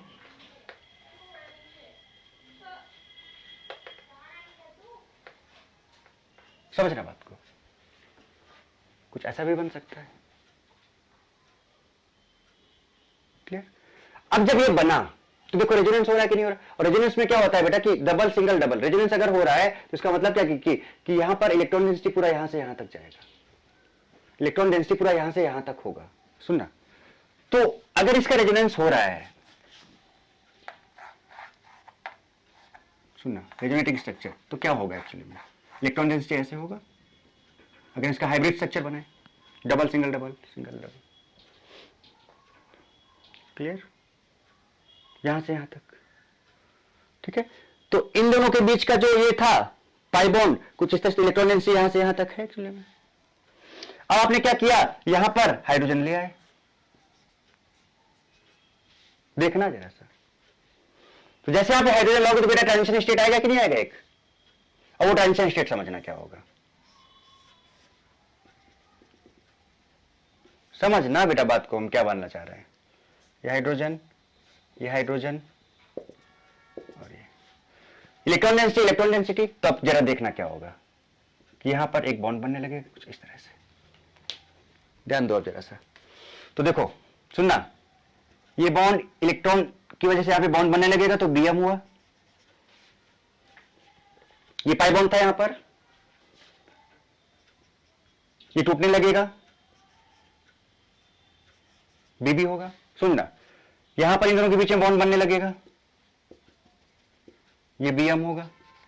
यहां पर पाई बॉन्ड था एक्चुअली में, यहां पर देखो एक्चुअल स्ट्रक्चर में, तो पाई बॉन्ड टूटने लगेगा, क्या होगा, बीबी होगा, बॉन्ड ब्रेकिंग। और जब ये पाई बॉन्ड टूटेगा तो बेटा यहां भी इलेक्ट्रॉन फ्री होगा, यहां भी इलेक्ट्रॉन फ्री होगा, तो यहां पर जो होगा वो बॉन्ड बनने लगेगा, दैट विल बी बीएम।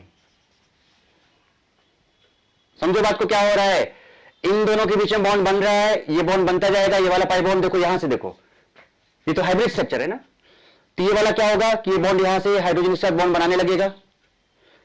जैसे ये बॉन्ड बनाएगा तो ये वाला जो पाई बॉन्ड यहां पर है वो टूटने लगेगा,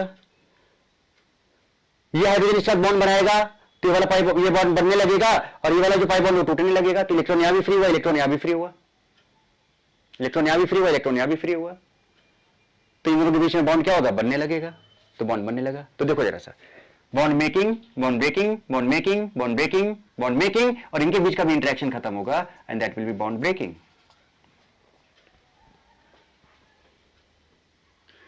तो बेसिकली बॉन्ड बन कहां कहां पे रहा है, जरा देखना, यहां पर, यहां पर, यहां पर। तो अगर हम इसका फाइनल, अब आप देखो बेटा ये जो ट्रांजिशन स्टेट बना, जरा देखो मेंबर्स कितने हैं, 1 2, यहां पर कार्बन है, 3, यहां पे कार्बन है, यहां पे कार्बन है, यहां पे कार्बन है, काउंट कर लो, 1 2 3 4 5 6। So this is 6-membered cyclic, 6-membered cyclic transition state. मैंने कहा था ना कि 6-membered cyclic transition state भी बनता है एक्चुअली में। So this is 6-membered cyclic transition state actually. तो अब जरा क्या हुआ देखो जरा सा ध्यान से। अब अगर हम बात करें यहां पर इसकी, तो बेसिकली जो कंपाउंड बना वो क्या बना, जरा देखो बेटा, यहां पे पाई बॉन्ड था, यहां पे पाई बॉन्ड था, टूट गया। अच्छा यहां पे क्या लग गया, इस जगह पे क्या लग गया, आके इस साइड से हाइड्रोजन लग गया, यहां पे भी क्या लग गया, हाइड्रोजन लग गया। बोलो, इस कार्बन पे हाइड्रोजन लग गया, इस कार्बन पे हाइड्रोजन लग गया, सेम साइड से। ये वाला बॉन्ड टूटा था, ये वाला बॉन्ड टूटा था, यहां बना था, यहां पे पाई बॉन्ड बन गया। देखो क्या ये हो रहा था, नहीं। तो अगर पाई बॉन्ड कॉन्जुगेशन में है, अगर पाई बॉन्ड कॉन्जुगेशन में है और आपने एक ही इक्विवेलेंट लिया है, तो वो 6-membered साइक्लिक ट्रांजिशन स्टेट को फॉलो करेगा और कंपाउंड कुछ इस तरह का बनाएगा। यानी कि सुनो जरा ध्यान से, हम इसको अगर ऐसे लिखें अब इस तरह से, चाहे आप ये ले लो, ये H2 1 इक्विवेलेंट ही ले रहा हूं, निकल हीट क्या बना देगा जरा बताना मुझे। क्या हम इसको ऐसे लिख सकते हैं, this will be like this. अरे ऐसे लिखो ना, यहां पे बॉन्ड आ जाएगा, ये दो थे यहां पे सिंगल यहां पे आ जाएगा, देखो ये दोनों हटे यहां पे आ गया, या इसी को आप समझ रहे हो। तो ये एक्चुअली में अगर ऐसा बनाओगे तो ये क्या होगा, ये ट्रांस लग रहा है आपको, क्या लग रहा है, देखो ट्रांसफॉर्म, एक CH3 इधर, एक CH3 इधर है। तो अगर ये CH3 इधर है तो अगर आप देखोगे तो यहां पर हाइड्रोजन इधर दिखेगा, हाइड्रोजन यहां दिखेगा, एंटी पोजीशन दिखेगा, जबकि एडिशन कौन सा होता है, सिर्फ एडिशन होता है। इसलिए मैंने आपको बोला था कि होगा क्या कि पहले ये अपने आप को किसमें कन्वर्ट करेगा, कुछ इस तरह से कन्वर्ट करेगा due to free rotation around this single bond, और जैसे ही इसमें कन्वर्ट करेगा, फिर जब आप यहां पर H2 निकल और हीट करोगे 1 इक्विवेलेंट, देन उस केस में फिर ये क्या करेगा, ये कंपाउंड कुछ इस तरह से बन जाएगा। बात समझे, सॉरी ऐसे ये दो बॉन्ड इधर आ जाएंगे, और जब इसका हाइड्रोजनेशन करोगे तो यहां पर 6 मेंबर साइक्लिक ट्रांजिशन स्टेट बनेगा और ये कंपाउंड बन जाएगा। तो जरा देखो, यानी कि अगर आप ये ले लो, ऐसे ले लो, तब भी जो कंपाउंड बनेगा वो क्या बनेगा आपका, ये बनेगा। बात समझ रहे हो, या आप ऐसे ले लो, तब भी कंपाउंड क्या बनेगा आपका, ऐसे बनेगा। और यहां पर 1 इक्विवेलेंट H2 ही है, यहां पर भी 1 इक्विवेलेंट H2 ही है। अगर आप एक्सेस में लोगे तो इस दोनों को खत्म कर देगा, नो प्रॉब्लम, बट अगर एक इक्विवेलेंट है तो ये बनाएगा 6 मेंबर, है ना, in presence of palladium heat, presence of palladium heat, कोई सा भी कैटलिस्ट, मेटल कैटलिस्ट लेने के बाद यहां पर अब देखो, यहां भी हाइड्रोजन सेम साइड से है, हमेशा सेम एडिशन होगा, यहां भी हाइड्रोजन सेम साइड से है, हमेशा सेम एडिशन होगा। तो इसके पहले वाला जो पॉसिबिलिटी था वो हमने जो बनाया था वो नहीं बनेगा एक्चुअली में।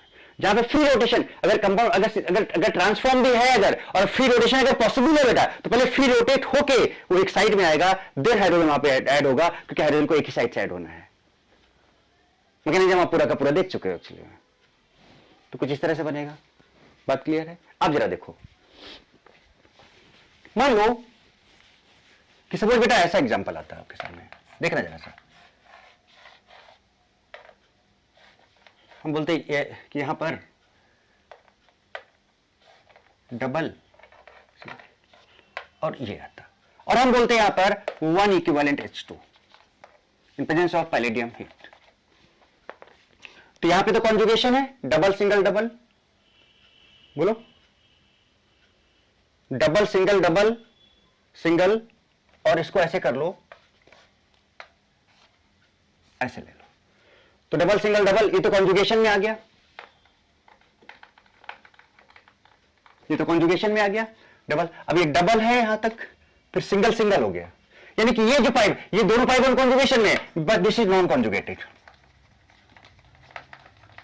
सो ऐसे केस में क्या करेंगे कि जो कॉन्जुगेटेड सिस्टम होता है वो मोर स्टेबल होता है भाई, मोर स्टेबल होता है। तो जब केवल कॉन्जुगेशन था तब तो आपने देख लिया कुछ ये हुआ, अब कॉन्जुगेशन भी है प्लस एक नॉन कॉन्जुगेटेड भी है, और आपने 1 इक्विवेलेंट हाइड्रोजन ही डाला है, तो सुनना, अब वो हाइड्रोजन किसको डिकम्पोज कराएगा बताओ, इस मोर स्टेबल पार्ट को या फिर लेस स्टेबल पार्ट को, तो भाई लेस स्टेबल पार्ट को ना। तो ये इसको ब्रेक कराएगा यहां से, और इसको ब्रेक कराने के बाद फाइनली कंपाउंड जो बनेगा आपका क्या बनेगा, देखो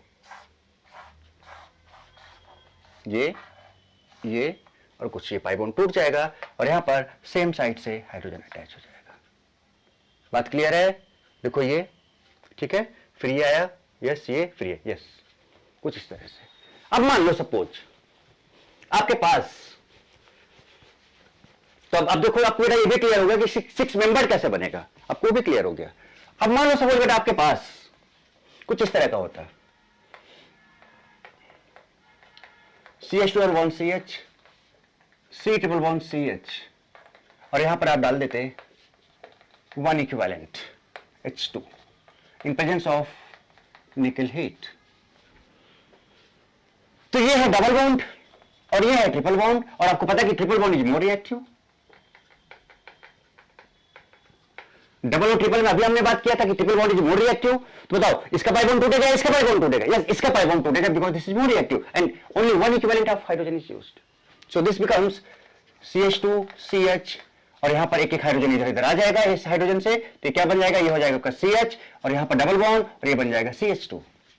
सो अगर डबल और ट्रिपल बॉन्ड कॉन्जुगेशन में है तो हमेशा कौन सा बॉन्ड टूटेगा, ट्रिपल बॉन्ड टूटेगा। कॉन्जुगेशन में है, देखो डबल सिंगल ये कॉन्जुगेशन में है, ये कॉन्जुगेटेड है दोनों,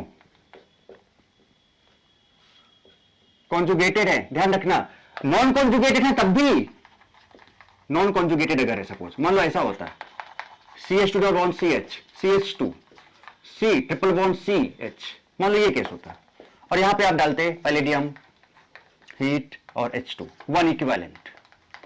और भी बहुत सारे एग्जांपल्स करेंगे, पहले बेसिक क्राइटेरिया को समझो कि हम क्या कहना चाह रहे हैं, 4 मेंबर कब बना, 6 मेंबर कब बना, कैसे बना, क्या प्रोसेस हो रहा है एक्चुअली में, वो सारी चीजें। अब क्या बताओ, ये डबल सिंगल सिंगल या ट्रिपल सिंगल सिंगल, कोई भी कॉन्जुगेशन नहीं है, नॉन कॉन्जुगेटेड सिस्टम हो गया।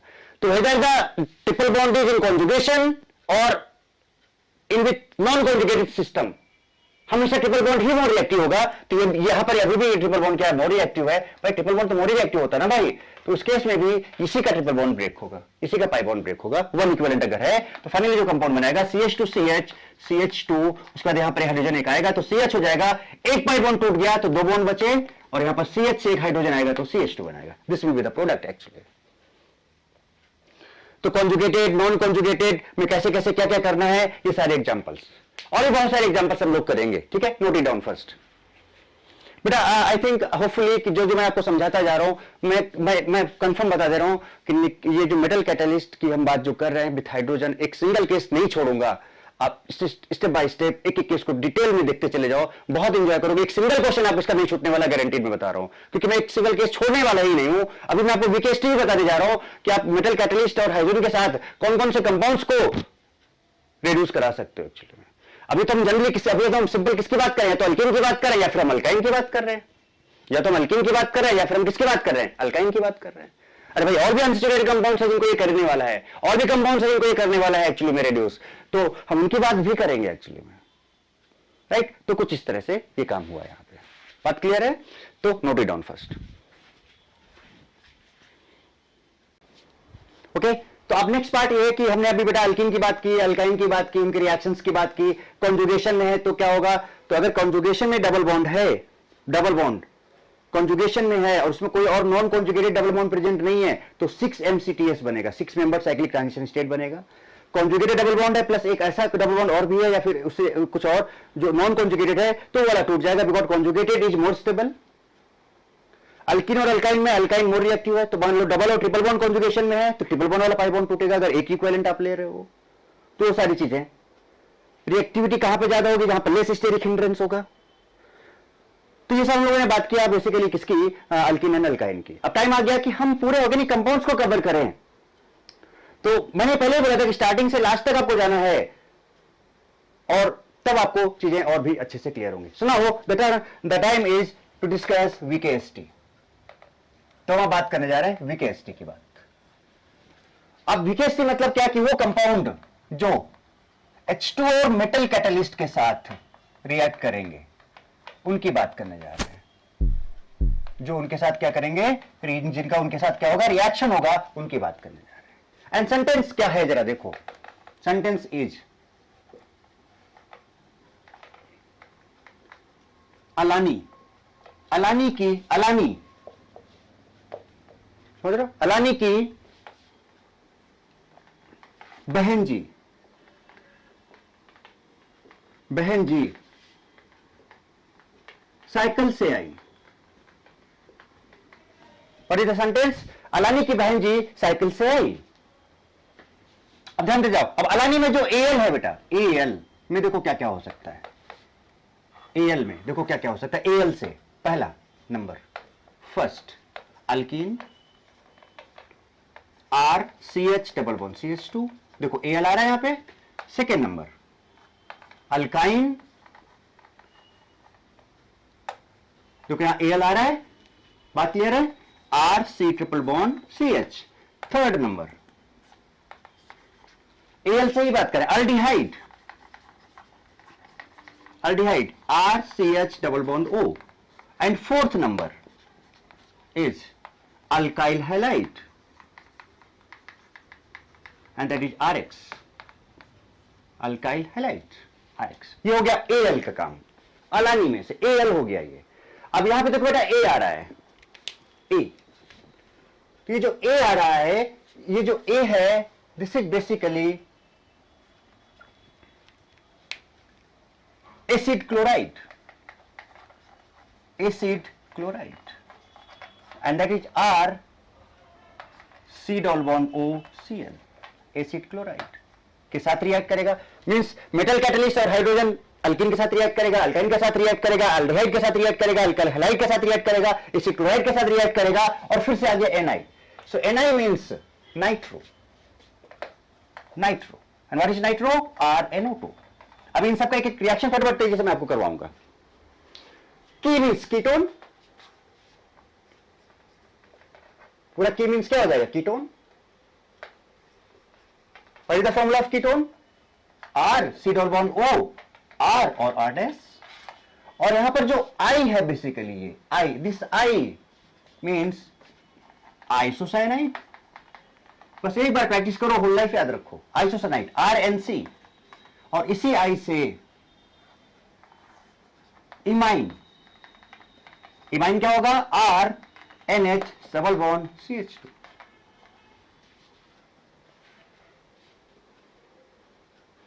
ठीक है, तो NHCH2 जो है आपका इमाइन जो है, यहां से इमाइन आपका होगा RCH double bond NH, this is imine. तो ये आपका इमाइन हो गया। काउंटिंग करते जाओ, 4 हो गया, और मेरा ये 5वां, ये 6 और ये 7 और ये 8। देखो कितना कवर हो रहा है एक्चुअली में आपका। बहन जी, बहन जी, बहन जी, benzene, benzene.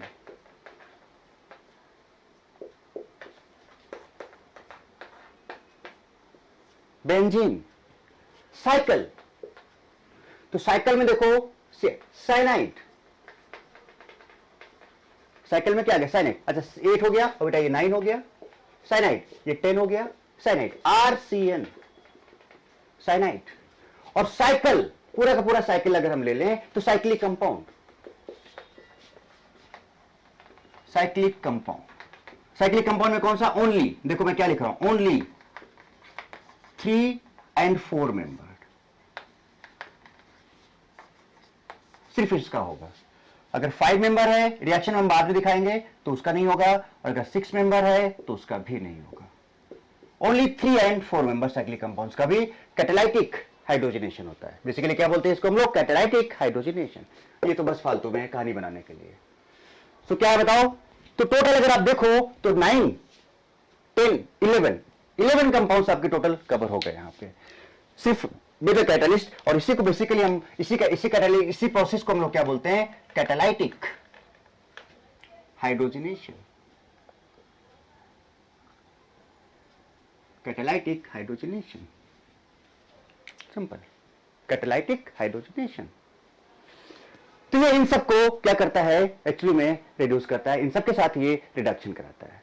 Reaction is very simple, कुछ बचता ही नहीं इस रिएक्शन में एक्चुअली में। यहां पर जो मैकेनिज्म फॉलो होता है, that mechanism followed is free radical mechanism, free radical mechanism.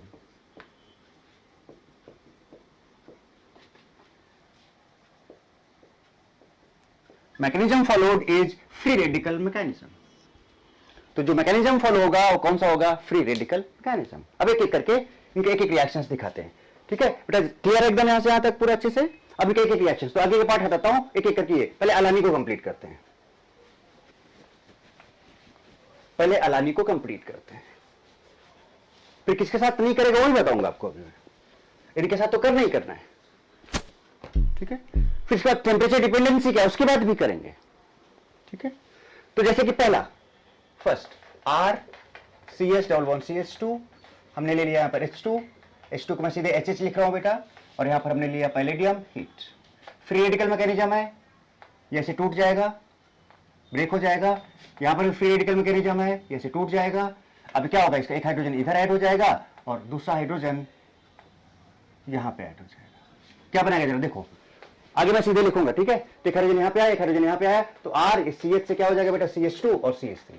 तो बेसिकली ये अल्केन कन्वर्ट हो गया किसमें? अब ये किसमें कन्वर्ट हो गया उसको याद करने की जरूरत नहीं, आप तुरंत उसी टाइम पे बना लोगे। अल्केन में कन्वर्ट हो गया। दूसरा फर्स्ट सेकंड अल्काइन। अब अल्काइन में आपने लिया RC ट्रिपल बॉन्ड CH, है ना। आपने H2 ले लिया, सपोज आपने एक्सेस अमाउंट में ले लिया, और पैलेडियम हीट, ठीक है।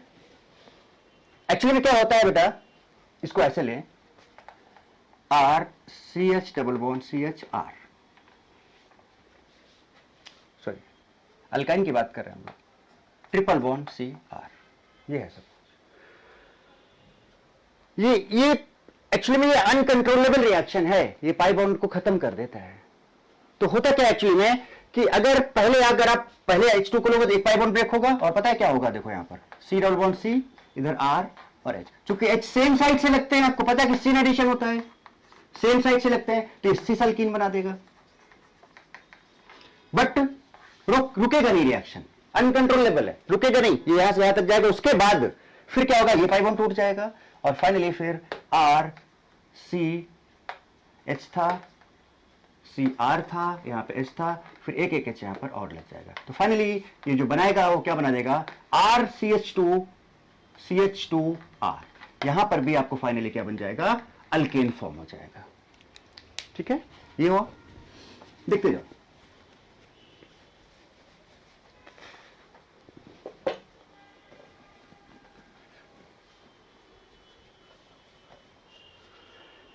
अल्डिहाइड, थर्ड अल्डिहाइड, अल्डिहाइड की बात करें, R C double bond O H, कुछ नहीं, यहां पे देख रहे हो, इसको ऐसे तोड़ दो, प्लस हाइड्रोजन लिया आपने, इसको ऐसे तोड़ दिया, एक हाइड्रोजन यहां पर, एक हाइड्रोजन यहां पर, आपने मेटल कैटलिस्ट ले लिया, कुछ भी, पैलेडियम हीट लिया, और यहां पर एक एच यहां पे आ गया, सो आर देखो CH और यहां पर OH, अल्कोहल बन जाएगा। सो जो अल्डिहाइड है वो बेटा कन्वर्ट हो गया किसमें, अल्कोहल में।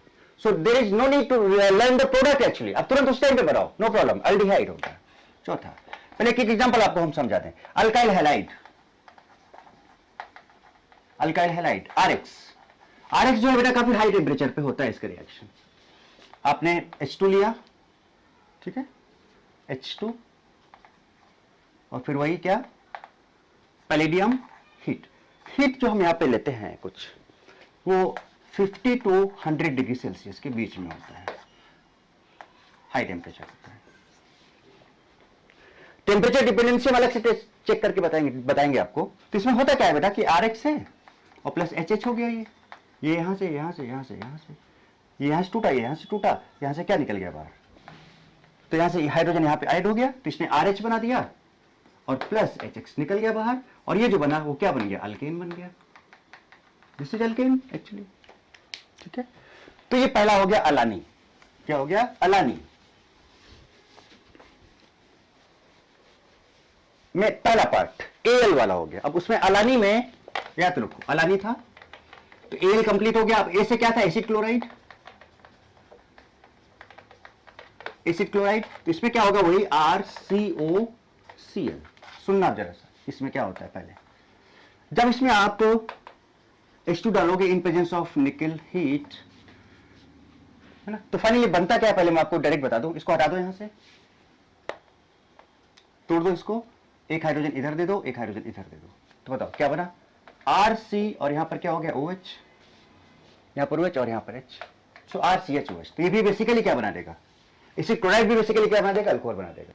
अब देखो बेटा क्या है इसका मैकेनिज्म, कि आपने क्या किया, R C double bond O Cl लिया, और इसमें आपने क्या किया, H2 लिया, H2 कुछ इस तरह से, और निकल हीट, ठीक। अब होगा क्या बेटा, यहां पर ये बॉन्ड ब्रेक हुआ, ये ब्रेक हुआ, हाइड्रोजन यहां पर अटैक कर गया और हाइड्रोजन यहां पर अटैक कर गया, क्या बनाया जरा देखो इसने, R C और यहां पर एक H लग चुका है, H ऐसे लगा लो, यहां पर छोड़ो, एक H यहां पे लगा, और देखो ऊपर एक H लग गया ऐसे, और इधर एक Cl।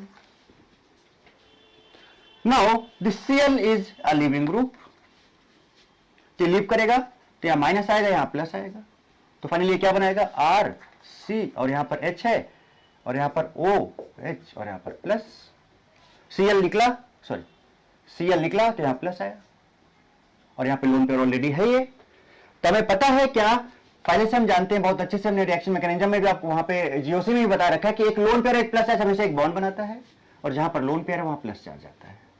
फॉर एग्जाम्पल कि अगर आपके पास एक X है और एक Y है, इसके पास लोन पेयर, इस पर प्लस चार्ज है, तो क्या होगा कि इनके बीच में एक बॉन्ड बन जाएगा, और जहां पर लोन पेयर है वहां प्लस चार्ज आएगा, तो एक लोन पेयर एक प्लस चार्ज एक बॉन्ड बनाता है, और जहां पर लोन पेयर वहां प्लस चार्ज आता है, तो बताओ ये लोन पेयर प्लस चार्ज बेटा क्या बना लेगा, एक बॉन्ड बना लेगा।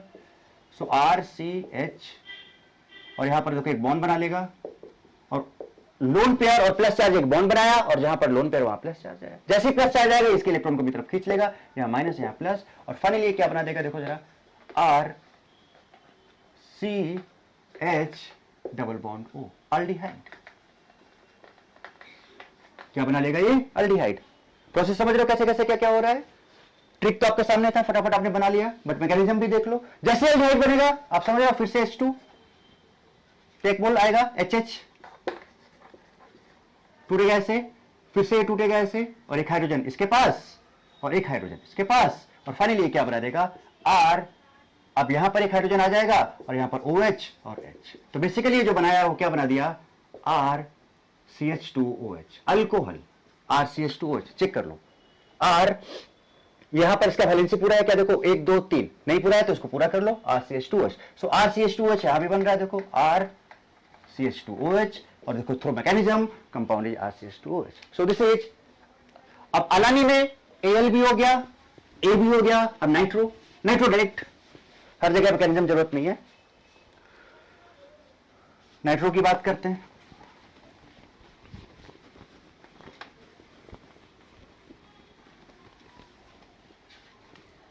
अलानी, तो अलानी में क्या क्या हो गया देखो, Al भी होगा, A भी हो गया, अब नाइट्रो सिंपल है, RNO2 है, कुछ नहीं करना है, H2 निकल हीट अगर किया तो NO2 ग्रुप NH2 में कन्वर्ट हो जाएगा, अमाइन बना देगा। सो जो नाइट्रो है वो nitro basically converted to amine, nitro basically converted to amine. अलानी कंप्लीटेड।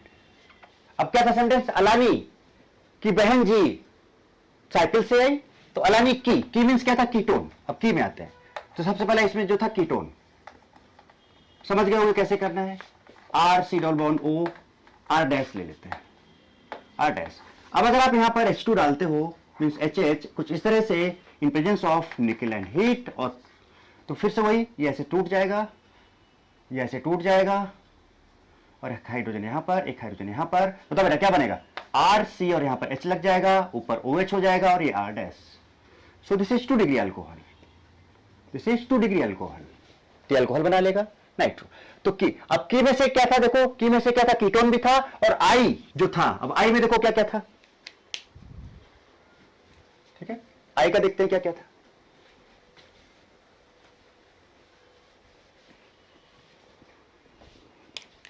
तो की में से कीटोन कंप्लीट हो गया। अब I में से एक तो था आपका आइसोसाइनाइड, RNC, तो ऐसे लिखते हैं CH3CH2, कुछ इस तरह से N, कुछ ऐसा होता है। अब अगर आप इसमें H2 डालोगे, ठीक है, इन प्रेजेंस ऑफ निकल और प्लैटिनम और पैलेडियम हीट, तो कुछ नहीं करना बेटा, इस वाले पार्ट को वैलेंसी पूरा करके हाइड्रोजन से वैलेंसी पूरा कर दो और सिंगल बॉन्डेड कर दो, हाइड्रोजन से वैलेंसी पूरा कर दो। तो CH3CH2 इसका स्केलेटन ऐसे लिख लो, N और C ऐसे लिख लो, then complete the valency with hydrogen. तो ये कितना हो जाएगा, हाइड्रोजन का वैलेंसी 3 होता है, तो 1 2, तो एक हाइड्रोजन लगा दो यहां पर। कार्बन का वैलेंसी कितना होता है, 4 होता है, तो 1 लग चुका है, तो 3 हाइड्रोजन लगा दो। So this becomes 2 degree amine. क्या बनाता है, 2 डिग्री अमाइन। अब यहीं से अगर हम बात करें इमाइन की, इमाइन का अपने क्या फॉर्मूला बनाया था, RCH डबल बॉन्ड NH। यहां पर भी वही HH है ना, पैलेडियम हीट है, ये बॉन्ड तोड़ा, ये बॉन्ड तोड़ा ऐसे, ये तोड़ा ऐसे, एक हाइड्रोजन यहां पर और एक हाइड्रोजन यहां पर, तो क्या बन गया देखो, RCH2NH2। This is 1 degree amine. ये जो नाइट्रोजन एक कार्बन से लगा हुआ है, ये नाइट्रोजन 2 कार्बन से लगा है, तो 2 degree, and this is 1 degree amine. So अलानी की हो गया। बहन जी,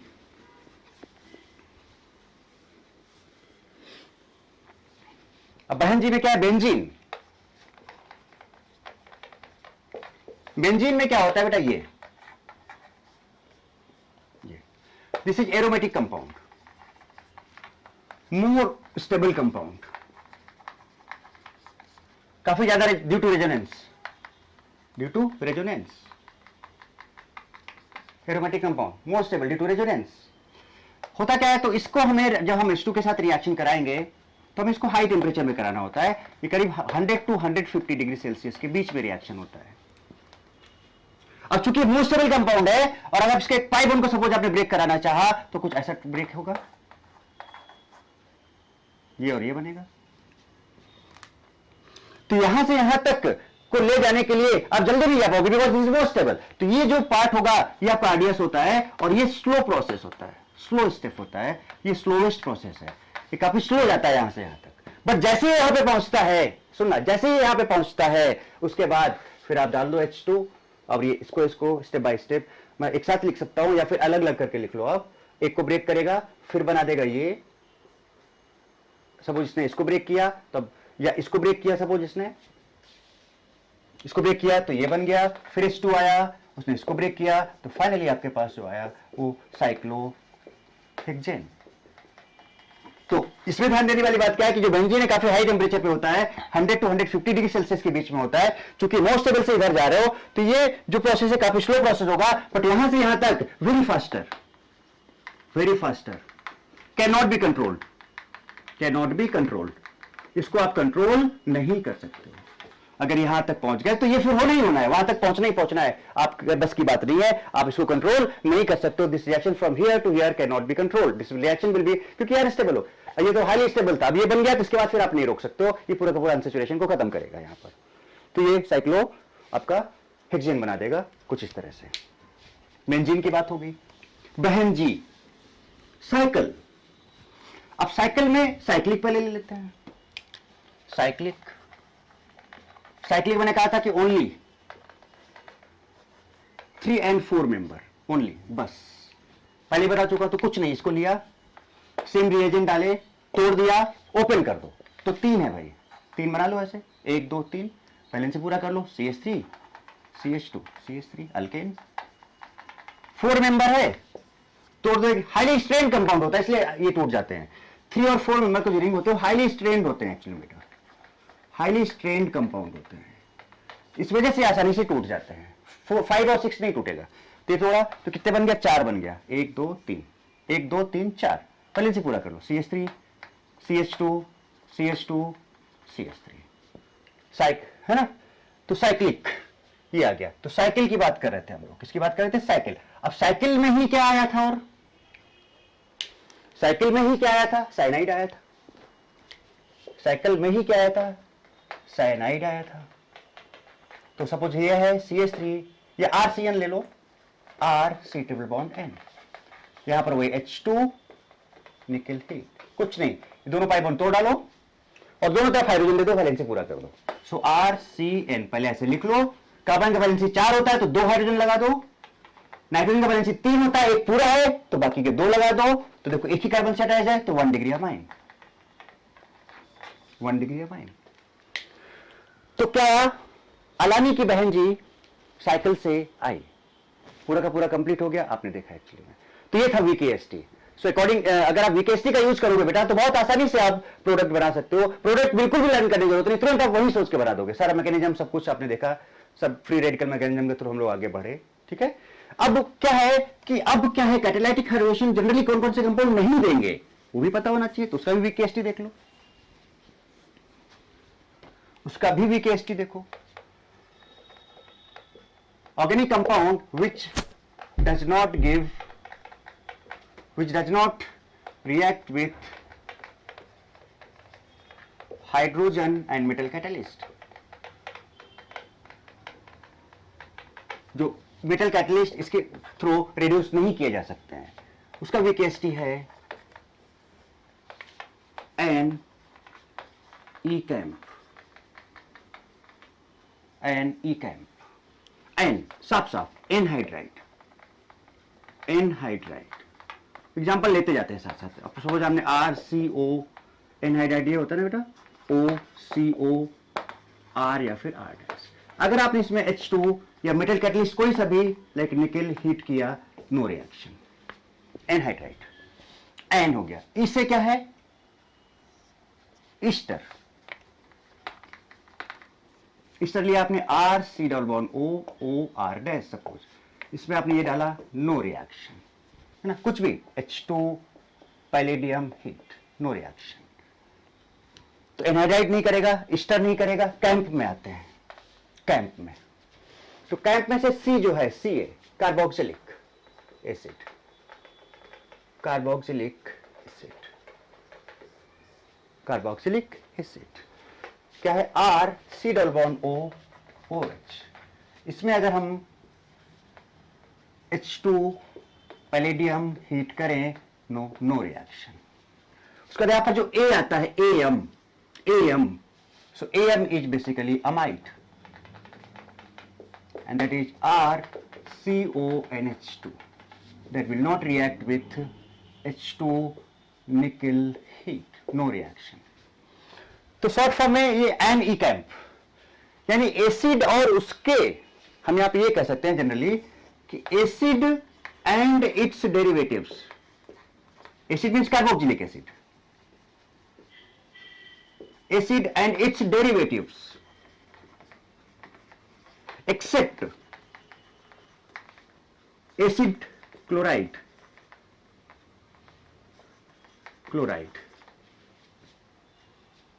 does not react with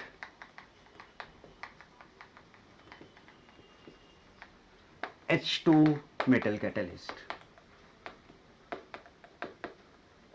क्योंकि जो एसिड क्लोराइड था वो तो हमने बताया गया था आपका अलानी में ही आ रहा था Al, अलानी में जो A आया था एसिड क्लोराइड वो तो एसिड क्लोराइड करेगा रिएक्शन।